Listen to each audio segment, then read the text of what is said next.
Welcome to Shri Rajiv Gandhi IAS academy. Friends, இந்த வீடியோவில் December 6ஆம் தேதிக்கான கரண்ட் அஃபேர்ஸ் எல்லாமே பார்க்க போகிறோம். சரி, வாங்க பார்க்கலாம்.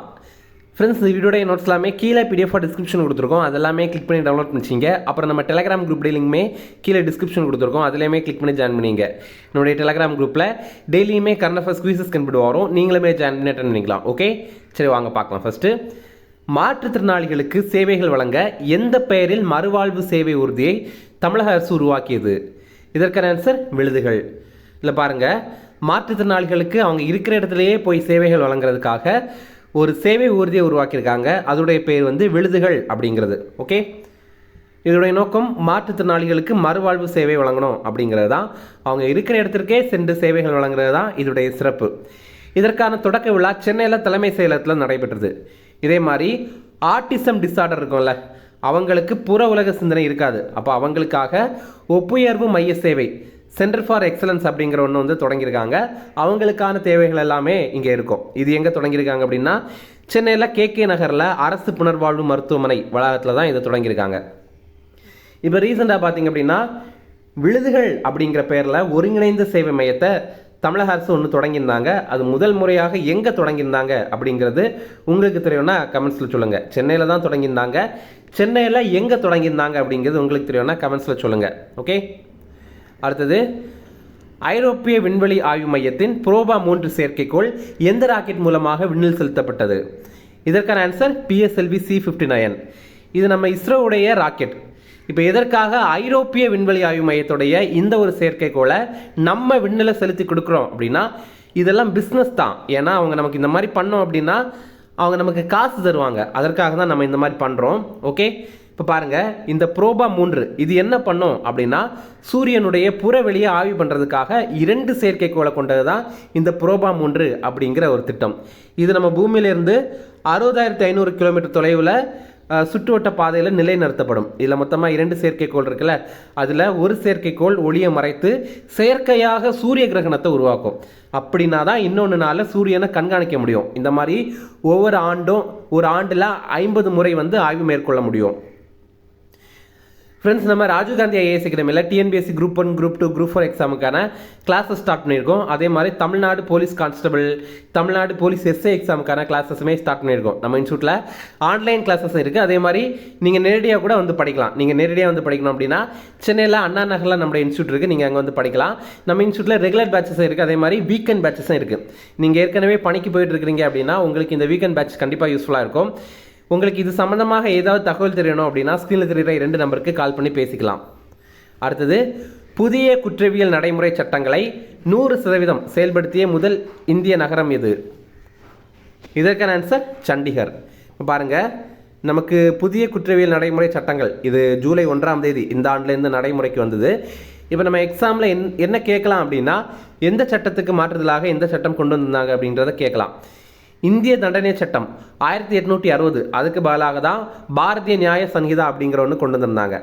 அடுத்தது, குற்றவியல் நடைமுறை சட்டம் 1898, இதற்கு பதிலாக தான் பாரதிய நாகரிக் சுரக்ஷா சங்கீதா அப்படிங்கிற ஒன்று கொண்டு வந்திருந்தாங்க. அதே மாதிரி இந்திய சாட்சிய சட்டம் 1872, இதற்கு பதிலாக தான் பாரதிய சாட்சி அதிநியம் அப்படிங்கிறது வந்து கொண்டு வந்திருந்தாங்க. இது நம்ம எக்ஸாமில் பொறுத்துகைகளை கேட்கறதுக்கான வாய்ப்பு இருக்குது. இது நம்ம ஈஸியாக ஞாபகம் வச்சுக்கலாம். இப்போ பாருங்கள், முதல்ல இந்த சாட்சி அப்படிங்கிற வார்த்தை இதில் இருக்கா, இதுலேயும் சாட்சி அப்படிங்கிறது இருக்குல்ல, ஆனால் நம்ம வந்து ஈஸியாக இதை ஞாபகம் வச்சுக்கலாம்.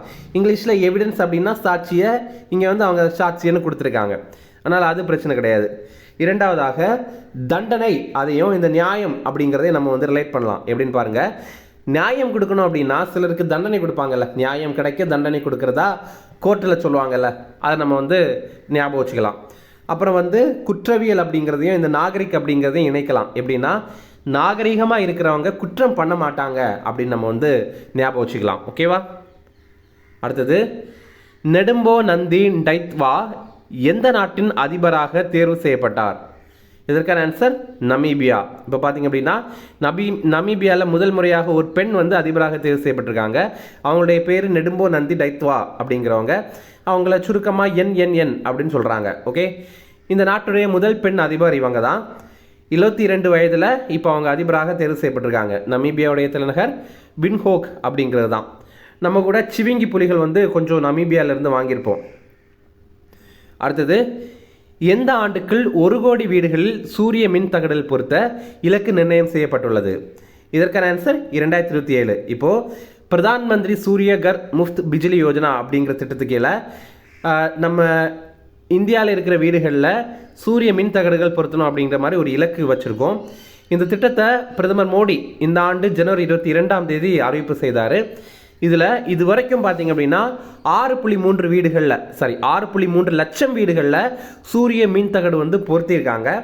இந்தியாவில் 1,00,00,000 வீடுகளில் சூரிய மின்சக்தி தகடுகள் நிறுவதற்கான இலக்கு ஆண்டு 2027. அதே நேரம் 10 லட்சம் வீடுகளில் இந்த சூரிய மின்சக்தி தகடுகள் நிறுவதற்கான இலக்கு ஆண்டு மார்ச் 2025. ஓகே, இந்த திட்டத்தில் இணைந்த வீடுகளுக்கு 300 யூனிட் இலவசமாகவே மின்சாரம் கிடைக்கும் அப்படின்னு மத்திய அரசு சொல்லியிருந்தாங்க. அடுத்தது ஆக்சியோ மிஷன் 4 திட்டம் எந்த ஆண்டு செயல்படுத்தப்படும்? இதற்கான ஆன்சர் 2025. ஆக்சியோ மிஷன் இது பார்த்தீங்க அப்படின்னா சர்வதேச விண்வெளி மையத்திற்கு மனிதர்களை அனுப்பி 14 நாட்கள் அங்கே ஆய்வு பண்ணுறதுக்கான ஒரு திட்டம் தான் இந்த ஒரு திட்டம். நமக்கு வந்து இந்த ககன்யான் மிஷன் இருக்குல்ல, அதுக்கு முன்னாடியே இது செயல்படும். ஓகேவா? இதில் இந்த திட்டம் ஏப்ரல் 2025 செயல்படுத்தப்படும் அப்படின்னு சொல்லியிருக்காங்க. இதை 2 அமைப்புகள் சேர்ந்து பண்ணுறாங்க. அமெரிக்காவை சேர்ந்த ஆக்சியம் ஸ்பேஸ் அப்படிங்கிற நிறுவனமும் ஸ்பேஸ் எக்ஸ் அப்படிங்கிற நிறுவனமும் சேர்ந்து தான் இதை பண்ணுறாங்க. இதில் நம்ம இந்திய வீரர்களான சுபான்ஷு சுக்லா, அப்புறம் பிரசாந்த் பாலகிருஷ்ணன் நாயர், இவங்க எல்லாருமே தேர்வு செய்யப்பட்டிருக்காங்க. இவங்க எல்லாருமே ககன்யான் திட்டத்தில் இருக்கிற வீரர்கள். ஓகேவா? இவங்க 2 பேருமே ககன்யான் திட்டத்தை சேர்ந்த வீரர்கள். இவங்க அங்கே போயிட்டு வந்ததுக்கப்புறம் இவங்க மறுபடியும் ககன்யான் திட்டம் மூலமாக நம்ம இந்தியாவிலேருந்து விண்ணில் வந்து அனுப்பப்படுவாங்க. இப்போ இவங்களுக்கான முதல் கட்ட பயிற்சி அமெரிக்காவில் நிறைவு பெற்றது. அதனால தான் இது நியூஸில் வந்திருக்கு. அடுத்தது இந்தியாவில் பல்கலைக்கழகங்களை கட்டுப்படுத்தும் அமைப்பு எது? இதற்கான ஆன்சர் யூஜிசி அப்படின்னா யூனிவர்சிட்டி கிராண்ட்ஸ் கமிஷன் அப்படிங்கிறது தமிழில் பல்கலைக்கழக மானியக்குழு அப்படிங்கிறது தான். இப்போ அவங்க ஒரு வரைவு அறிக்கையை வந்து வெளியிட்டிருக்காங்க. அதாவது நம்ம இப்போ வந்து 3 வருஷம் வந்து பிஏ படிச்சிருப்போம், அதே மாதிரி 3 வருஷம் பிஎஸ்சி படிச்சிருப்போம், அதே மாதிரி 3 வருஷம் பிகாம் படிச்சிருப்போம், 4 வருஷம் இன்ஜினியரிங் படிச்சிருப்போம். இப்போது இது எல்லாத்தையுமே கட்டுப்படுத்துறது, இது 3 வருஷம் இது 4 வருஷம் இருக்கணும் அப்படிங்கிறது எல்லாத்தையுமே கட்டுப்படுத்துறது வந்து இந்த யூஜிசி அமைப்பு தான். இப்போ இவங்க இதில் சில திருத்தங்கள் மேற்கொண்டு ஒரு வரைவு அறிக்கையை வந்து வெளியிட்டிருக்காங்க. வரைவு அறிக்கை அப்படின்னா நாங்கள் இதெல்லாம் சொல்லியிருக்கோம்ப்பா, நீங்கள் பாருங்கள், பார்த்துட்டு உங்களுக்கு ஏதாவது குறைகள் இருக்குது, ஏதாவது மாற்றணும் அப்படின்னா சொல்லுங்கள், இல்லை அப்படின்னா நம்ம அதையே வந்து உங்கள் குறைகளோட சேர்த்து அதை நிவர்த்தி பண்ணி நம்ம வந்து வெளியிடலாம் அப்படிங்கிறது தான் இது. ஓகேவா? அவங்க என்னென்ன சொல்லியிருக்காங்க, என்னென்ன மாற்றுதல்கள் சொல்லியிருக்காங்க அப்படிங்கிறத பாருங்கள்.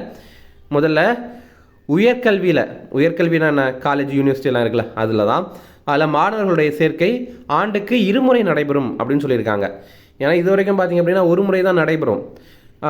அடுத்தது நம்ம ஜாயின் பண்ணோம், ஒரு வாட்டி மிஸ் பண்ணிட்டோம் அப்படின்னா அடுத்த ஆண்டு தான் நம்ம சேர முடியும் அப்படின்ற மாதிரி இருந்தது. ஆனால் இனிமேல் அது 2 முறை நடைபெறும் அப்படின்னு சொல்லியிருக்காங்க. ஒன்று வந்து ஜூலை ஆகஸ்ட்டில் நடைபெறும், இன்னொன்று பார்த்திங்க அப்படின்னா ஜனவரி பிப்ரவரியில் நடைபெறும். அந்த மாதிரி 2 முறை நடைபெறும் அப்படின்னு சொல்லியிருக்காங்க. ஓகேவா? அதே மாதிரி ஒரு படிப்பில் இருந்து ஒருத்தர் பாதியில் வெளியேறி வேறு படிப்பில் இணைந்து கொள்ளலாம் அப்படின்னு சொல்லியிருக்காங்க. ஆனால் அவங்க முதல்லையே படிச்சிருப்பாங்கல்ல, அந்த கல்வி ஆண்டும் கணக்கில் எடுத்துக்கொள்ளப்படும் அப்படின்னு சொல்லியிருக்காங்க.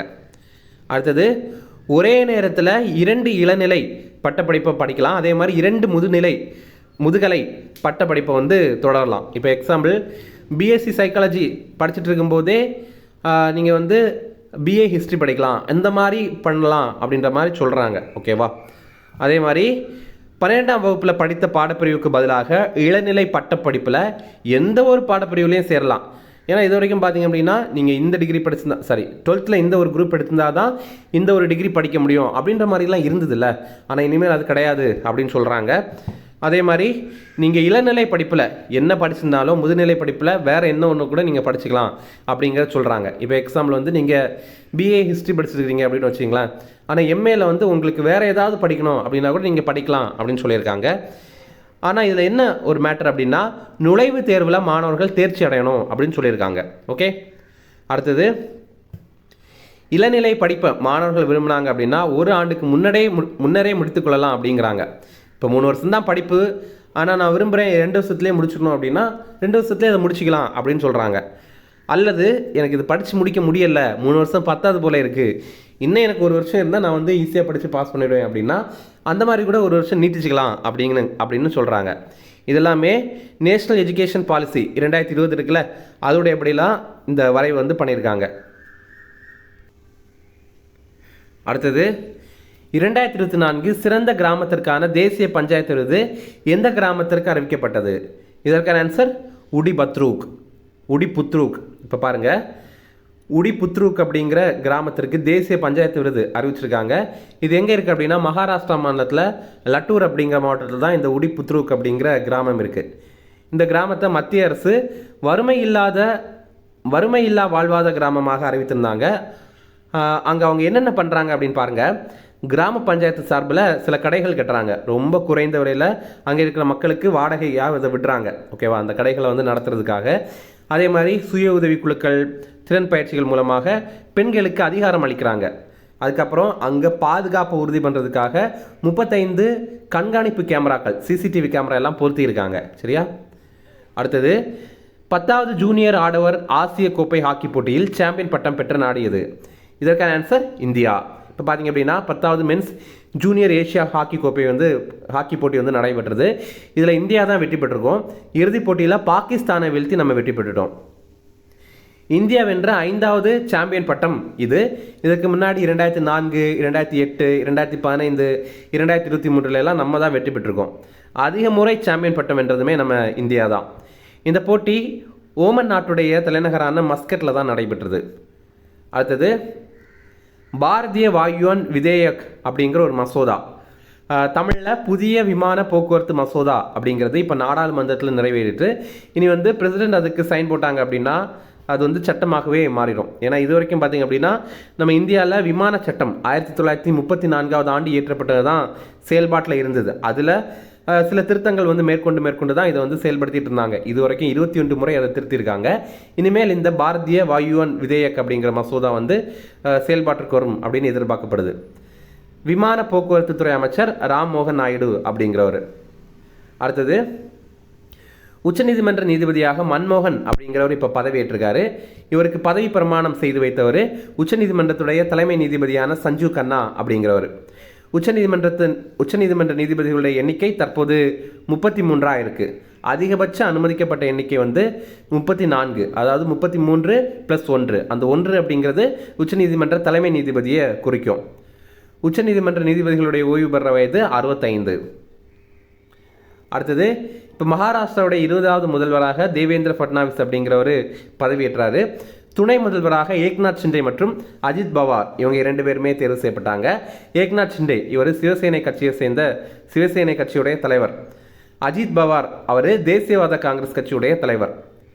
அடுத்தது அசாமில் உணவகங்கள் மற்றும் பொது இடங்களில் மாட்டு இறைச்சியை உண்றதுக்கு தடை விதிச்சிருக்காங்க. அசாமுடைய முதல்வர் ஹிமந்த விஸ்வ சர்மா அப்படிங்கிறவர்.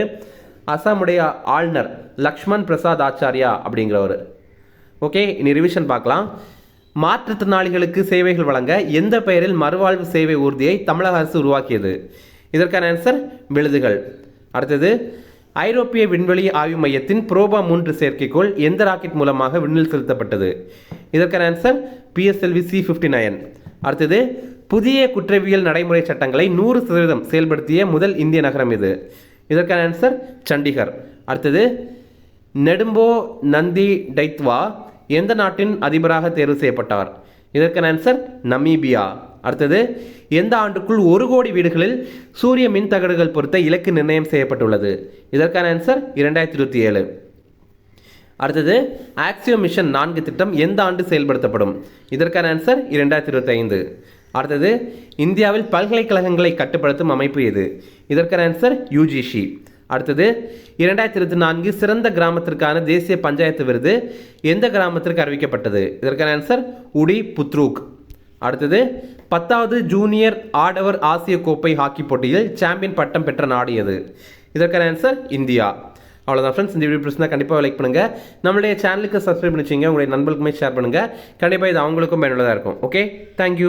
சென்னை ஸ்ரீ ராஜீவ் காந்தி IAS அகாடமியில் UPSC, TNPSC Group 1, Group 2 மற்றும் TNPSC civil judge, APP exam உட்பட police sub inspector, field surveyor, land draftsman ஆகிய பணிகளுக்கான சிறப்பு கோச்சிங்ல ஜாயின் பண்ணுங்க. 100% பாஸ் பண்ணுங்க, அரசு அதிகாரி ஆயிடுங்க.